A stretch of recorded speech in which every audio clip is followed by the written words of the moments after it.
Hey guys, what's going on? Mike the Caveman Q here again for Paleo Problem Long Island, MikeTheCaveman.com. And today's question is, should you be eating bananas for potassium? And the answer is, probably not. Now, let's be clear. First thing everybody thinks of when they think of potassium is, have a banana. Now, the reason why that's generally the recommendation is because physicians and nutritionists, dietitians, they know that bananas, generally speaking, something that somebody's willing to eat. It's an easy, quick one that people will actually listen to, and they'll get a little potassium. Bananas aren't a terrible source of potassium. They have about 450 milligrams per medium bananas, like one serving. But on a calorie basis, there are at least 30 other foods that are better sources of potassium.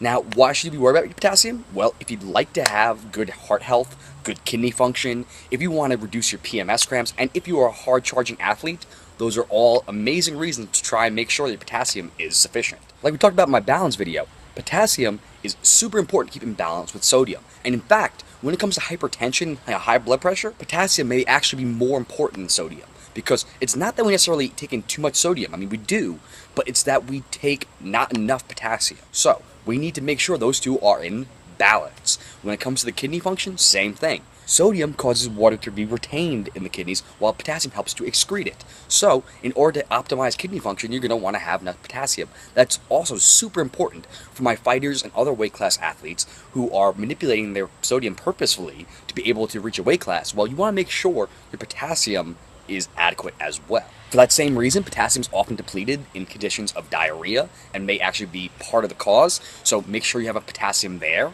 So it's super important for your cardiovascular health, for athletic performance, and for your kidney function. Potassium, real important.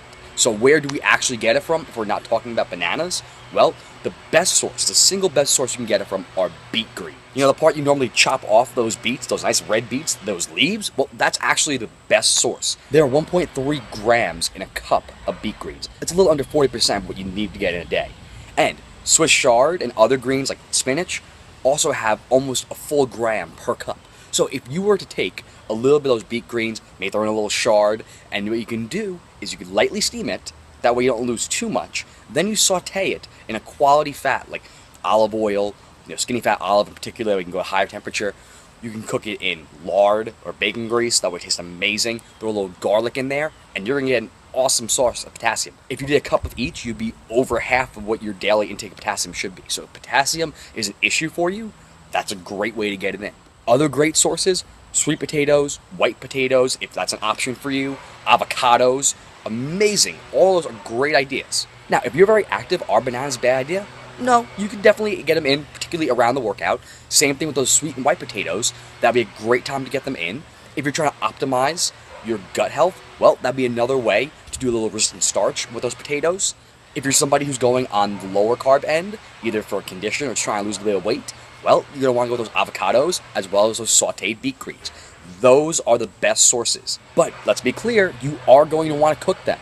Not to death, but a little bit. Lightly steaming and then sauteing them in a little bit of oil is your best bet. That way you break down the oxalates and you get some fats to help the absorption of the fat-soluble vitamins. So hopefully that helped you out. Hopefully opened your mind, broadened your horizons to other sources of potassium besides bananas. But either way, you know what to do. Like and subscribe down below. Share it with your friends. Head over to Instagram and Twitter and follow me at Mike the Caveman.